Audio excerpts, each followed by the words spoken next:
High school is tough, but hopefully these tips will help you.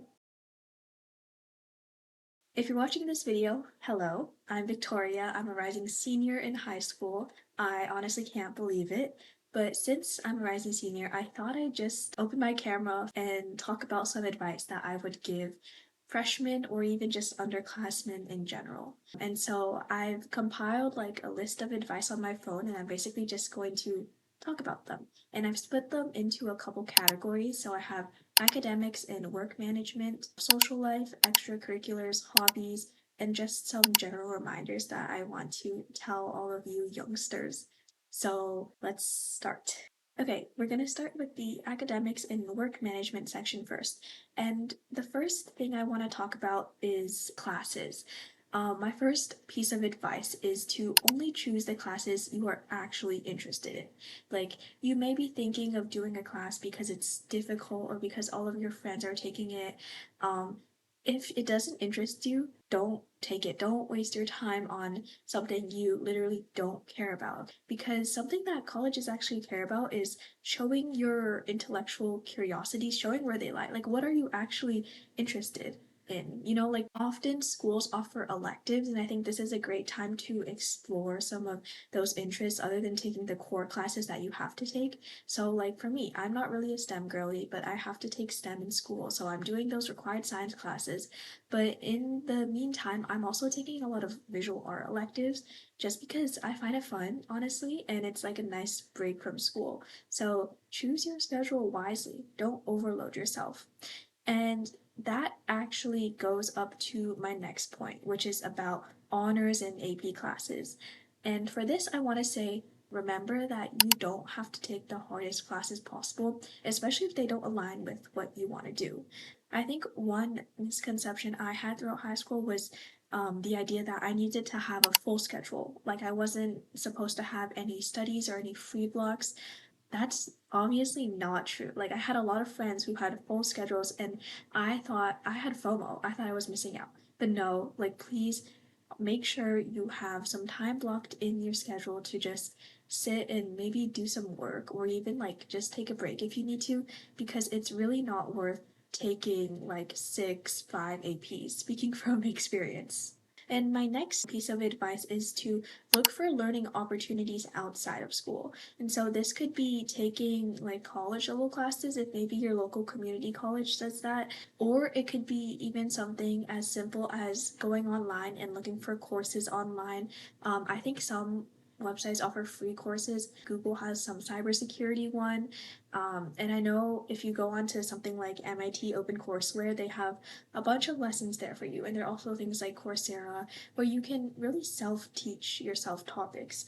And honestly, I would suggest going for some of those, especially if they're topics that really, really interest you, because it looks really good and it shows that you're a passionate learner. Now, I want to talk a little bit about work management, and be aware this is coming from someone who has basically scored straight A's throughout high school. Please do your homework like every night or almost every night whenever you can. Like, once you get into higher classes, especially like AP classes, you'll realize that a lot of the homework is optional because the teachers want to make it more of a college course where they don't actually check your homework. But no matter what, do it every night. Like, it will save you so much time if you're actively doing practice problems. I myself am a pretty studious person, so I always do all my homework, and I think that's one of the reasons why I tend to score well on tests. I also want to say do things now, not later. Like, this is a mindset you should embody as you're doing work. Say you have even just 10 to 15 minutes of free time, maybe passing time at school or something, and you might think like, oh, it's just 10 minutes, I can't get anything done. That's not true. You could start on a really hard and intellectually challenging task you have. Or if it's just 10 minutes, you could also do something simpler. Like for me, we have like homeroom in high school and it's like 20 minutes. Um, sometimes I'm really just too mentally and physically tired to be doing hard work like math or like science work, but I will take out my planner and I'll write things down. I write down what I have to do. Just think, as long as you're doing something that advances you towards your goal, no matter whether it's a kind of like low level task or a high level task, try to get things done, okay? And you'd be surprised at how much you can do in just 10 to 15 minutes.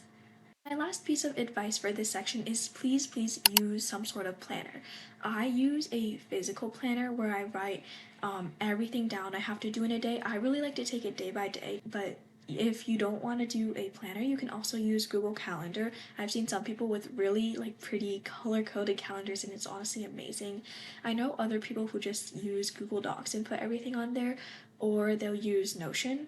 I personally don't use those, but just find some way to write all of your tasks down. Okay, get into a habit of it because once you get older and the work starts piling up, you'll very easily forget things. Okay, now I want to talk a little bit about social life. So the first tip I have is don't be afraid to reach out first.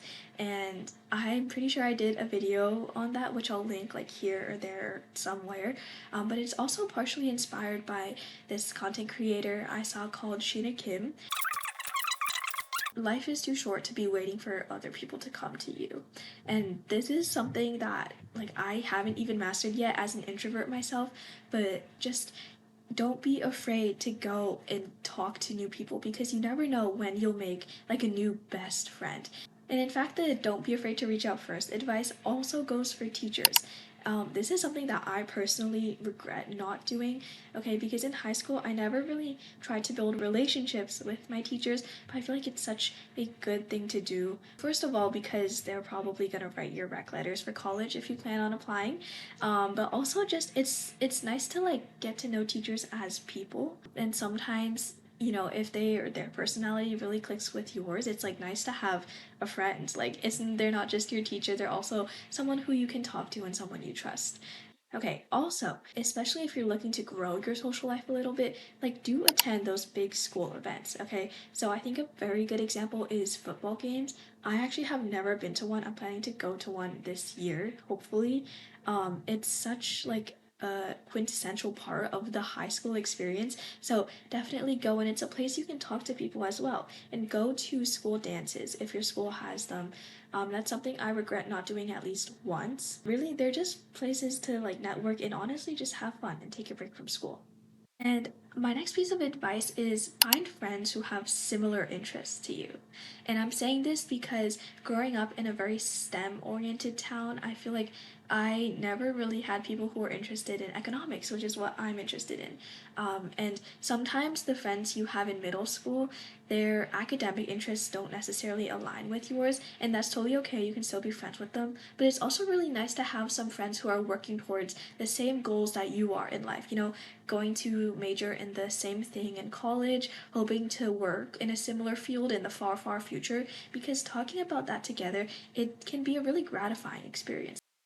And another thing I regret is not making friends with people in the grades above and below me. It's essentially like networking, honestly. If you have friends who are older than you, they can help you out with like the classes that you need help in, or once you start applying for college, they can give you some tips too. It's kind of like the older brother or sister that you never had. Like I am the firstborn in my family, so I really wish I had that support, but having an older friend can really help with that. Last thing for this section, a mindset that I personally have been trying to ingrain is YOLO. You only live once, okay? Like this high school, these 4 years of your life, they're gonna be like no other 4 years of your life, okay? They're very unique in that you're in a school with a bunch of teenagers who are all going towards similar goals to you, most likely like applying to college, and it's a really good chance to just make friends. And like in the long run, nothing matters, okay? Because once you grow up, once you graduate and go to college, you'll be living like a completely different life. So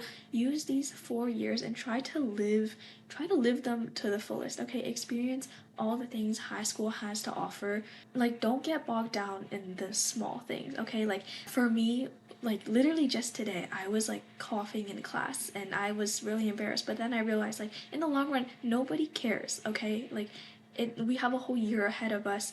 I have a whole life ahead of me. None of these people are going to remember when in my AP US government and politics class I coughed while talking.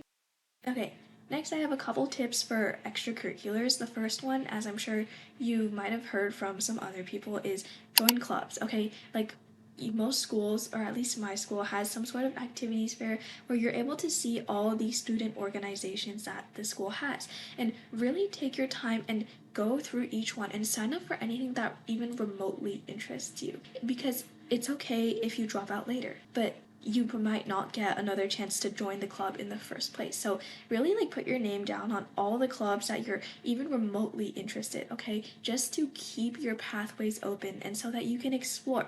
I would say though, by the middle slash end of freshman year and especially into your sophomore year, start weeding out those clubs that you aren't really committed to. Just focus on a few, like I would say like 2, 3 maximum, that you're really passionate about. Now, in terms of your extracurriculars, I also think it's important to have like a balance.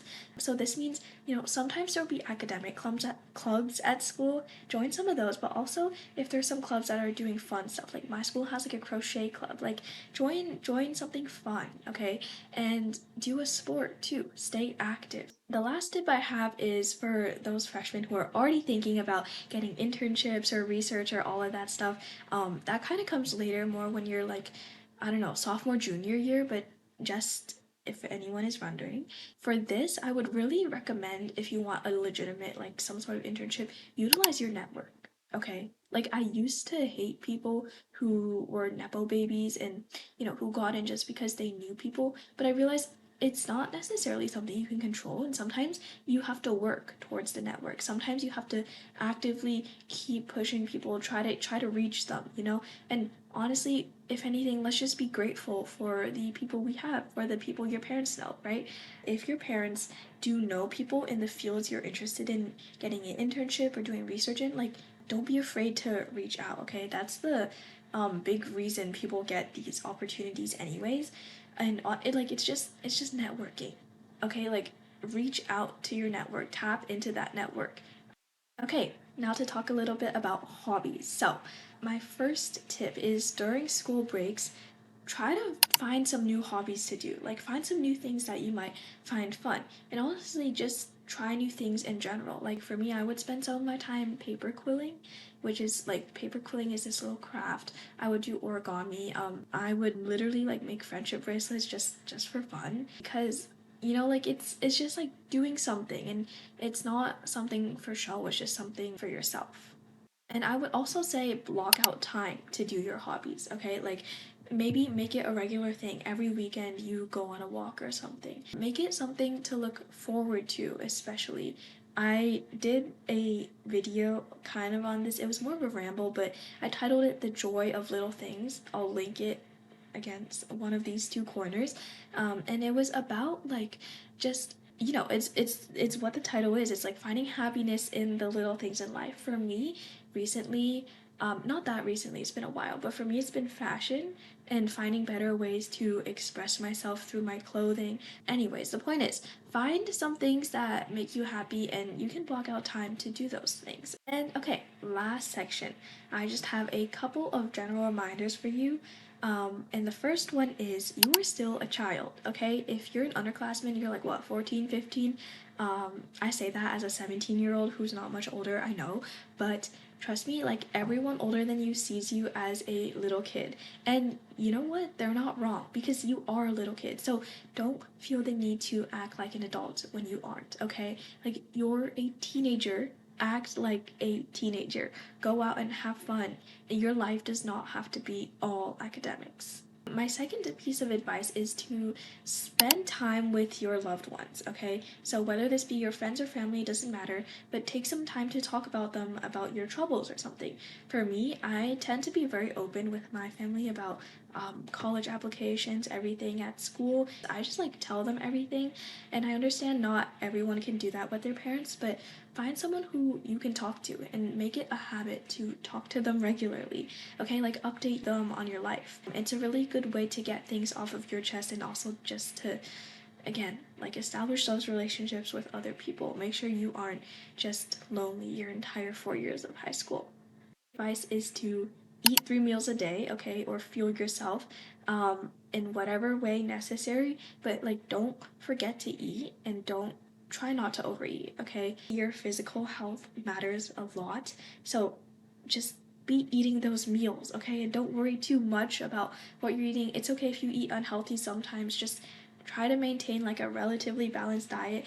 Know what foods fuel you, what foods can get you through the day. Okay, next piece of advice. Sleep 8 hours a day, please, okay? Like, trust me, as a freshman and even as a sophomore, it's definitely possible, okay? And honestly, if, going back to those work management tips I gave earlier, if you employ some of those tips, you could probably sleep 8 hours a day throughout high school. Like, some people do that, and I think it's admirable. Like, it's not a cool thing to sleep less, okay? Get those 8 hours. Last piece of advice is kind of more on brand with my entire channel and what I talk about here. And it's the idea that you're still young, okay? It's okay that you don't have it figured out, but start thinking about this question. Who are you? Okay?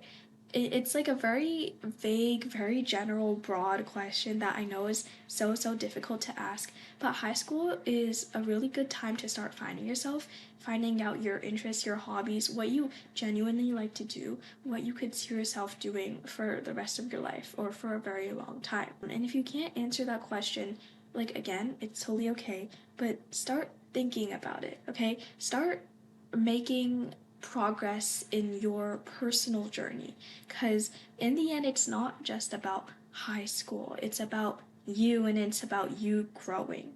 In fact, the reason I made this channel was so I could talk out my thoughts sometimes in the hopes that it would help me grow and improve as a person. So, with that, that is it. That is all I have for this video. Let me know if it helped. I don't know if it helped at all. Maybe it's all advice you've heard before, but this is just, again, based on my personal experience. So, let me know. And hopefully, this was helpful a little bit.